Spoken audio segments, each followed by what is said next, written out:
What do vacuums, fast food, and surgery rooms all have in common?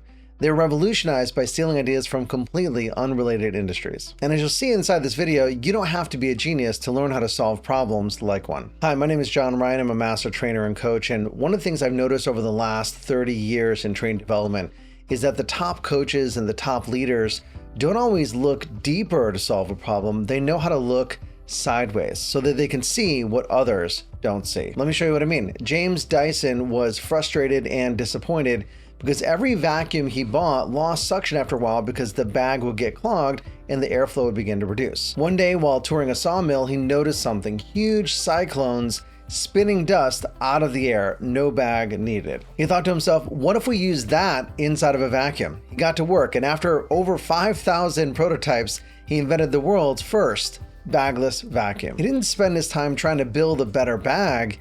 He created an entire new type of vacuum built on existing technology, albeit in a different industry. And on an unrelated note, in the 1930s, the airline industry was literally taking off with one small problem. Pilots, for some reason, kept crashing the planes, not because of lack of skill, but from simple missed steps. To solve this, Boeing created what we now refer to as a pre-flight checklist.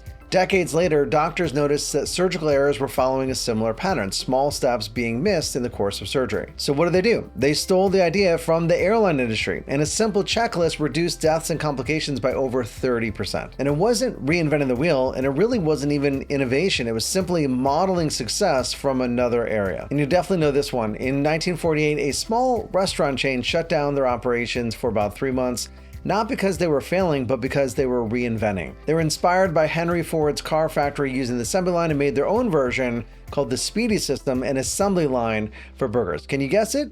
If you said McDonald's, you would be correct. Because sometimes the best ideas aren't always new, they're just modeled and modified from others. In a way, these genius problem solvers are standing on the shoulders of giants. Now, to apply this in your life as well as to help others do the same thing, let's take a look at what all of these had in common. Number one, they zoomed out to see the bigger picture. In NLP, refer to this as chunking up or going up the hierarchy of ideas.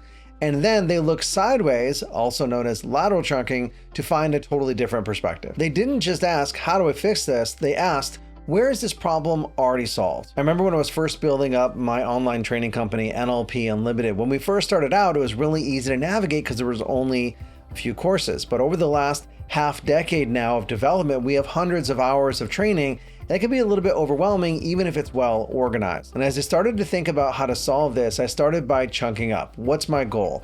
To make it easy and intuitive for students to know exactly which courses to complete and in which order so they can achieve their outcomes. Then I started thinking about where's another industry where there is some complexity, but they've made it really easy for people to get started.